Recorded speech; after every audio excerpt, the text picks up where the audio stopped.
The idea for the team really came from some bets back in college, where my best friend Joe Eldridge, wasn't controlling his diabetes. I was, and so I said, let's make a bet, and higher blood sugar paid for dinner. So for 3 months, Joe paid for my meals. Then he told me, he beat me in the bets. I had to pay for dinner, and then he said, hey man, thanks, you saved my life because of you. I'm going to control this thing because of you. I'll see my grandkids grow up. And, 6 months later, Joe's life had been saved. He was controlling his diabetes.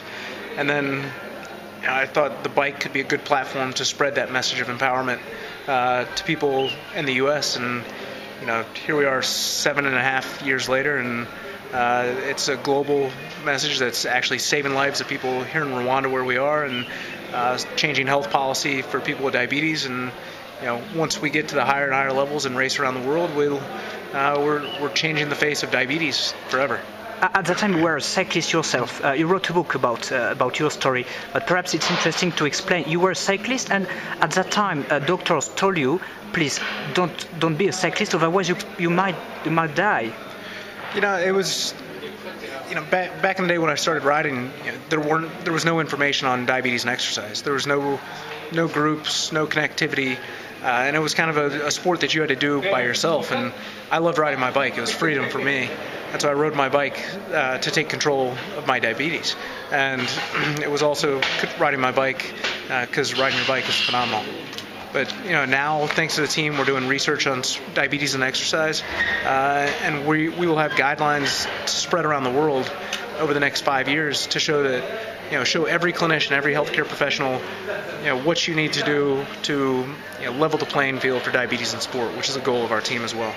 And but why did you decide yourself to take risk by doing a cyclist? It was crazy at that time.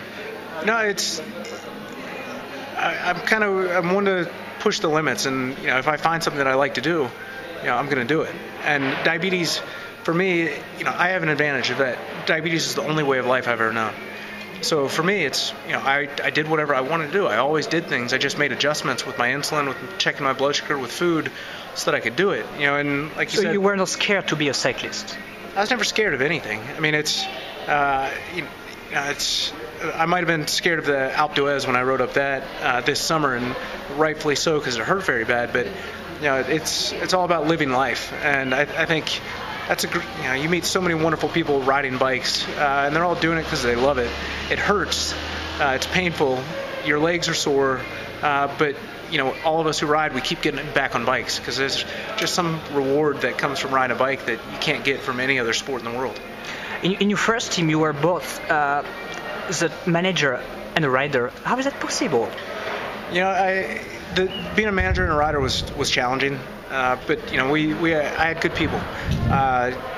Tom Schuler helped out, and Ed Beeman, and Vasily Davydenko took over our program, and he allowed me to focus on the riding when I needed to do it, and then when it was time to work on sponsorship and who's going to be on the team and whatnot, I focused on that. And so it's all about time management.